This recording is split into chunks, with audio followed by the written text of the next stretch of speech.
ജോസച്ചാ എന്നാണ്ട് വിശേഷം? ജോസേട്ടാ എന്ന് വിളിക്കാം. ഇല്ല, ഞങ്ങൾ അങ്ങനെയാ വിളിക്കുന്നത്. ജോസേട്ടാ എന്നാണ്ട് വിശേഷം? നല്ല വിശേഷം മന്നത്തിൻ്റെ വിശേഷം. സുഖമായിട്ട് പോകണം.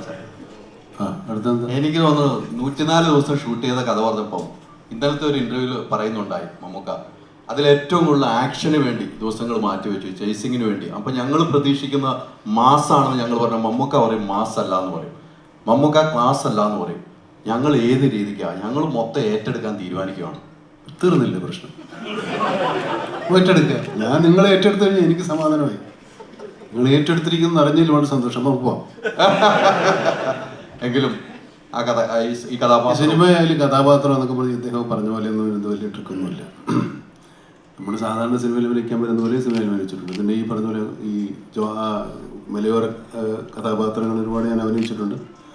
പക്ഷേ എവിടെയെങ്കിലുമൊക്കെ ചെറുതായിട്ടൊക്കെ വരും. കാരണം ആ ബെൽറ്റിൽ എല്ലാ ചെറിയ നുവാൻസസ് മാത്രമേ വ്യത്യാസം ഉണ്ടാവുള്ളൂ മനുഷ്യന്. എന്നാലും പരമാവധി.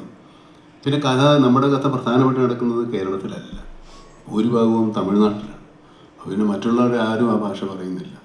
അതുകൊണ്ട് അങ്ങനെ ഒരു സ്ലാങ്ങിന് ഒരു വലിയ പ്രാധാന്യം പിടിക്കേണ്ട. ഈ ക്യാരക്ടർ ജോസേട്ടായിയുടെ ക്യാരക്ടർ മാത്രമേ ഉള്ളൂ നമ്മൾ ഈ ഭാഗത്ത് കാണുന്നുള്ളൂ. ബാക്കിയുള്ളവരൊക്കെ തമിഴ്നാട്ടുകാരും വേണ്ട ഇവരൊക്കെയാണ്. അപ്പോൾ അതുകൊണ്ട് ആ പ്രശ്നങ്ങളൊന്നുമില്ല. പിന്നെ തമാശ എന്ന് പറയാൻ പറ്റില്ല, എന്താ പറയുക, ഹ്യൂമർ അവിടെ ഇവിടെയൊക്കെ വന്നു പോകുന്നു. കാരണം അതിനൊന്നും നേരമില്ല ഈ സിനിമയിൽ. അല്ല, തമാശ പറഞ്ഞല്ല, മനുഷ്യൻ്റെ തലയിൽ തീ പിടിച്ച് നിൽക്കുമ്പോൾ തമാശ പറയാൻ സമയം ഉണ്ടാവില്ല. അങ്ങനെയാണ് കഥാപാത്രത്തിൻ്റെ അവസ്ഥ. ജോസേൻ്റെ എടുത്തിയാട്ടക്കാരനായതുകൊണ്ട് പറ്റിപ്പോകുന്നതാണ്. അങ്ങനെ ഒത്തിരി നമുക്കൊക്കെ പറ്റിയിട്ടുണ്ടാവുമല്ലോ. അങ്ങനെ എടുത്തിയാട്ടം കൊണ്ട് അബദ്ധമായാൽ അത് തലേന്ന് പോകില്ല, അത് വലിച്ചെറിഞ്ഞാലും പോകുക. അതിങ്ങനെ അള്ളു പിടിച്ചിരിക്കുന്ന പോലെ പിടിച്ച് ജോസിൻ്റെ ഒരു വഴിക്കാക്കുന്നതാണ് ഈ സിനിമയുടെ കഥ. ബാക്കി കഥ ഞാൻ പറഞ്ഞാൽ നിങ്ങൾ സിനിമ കാണാൻ ഇൻട്രസ്റ്റ് ഉണ്ടാകാത്തത് കൊണ്ടെന്ന് തോന്നുന്നത് പോലെ അതുകൊണ്ടാണ് ഞാൻ പറയാം. പറയും.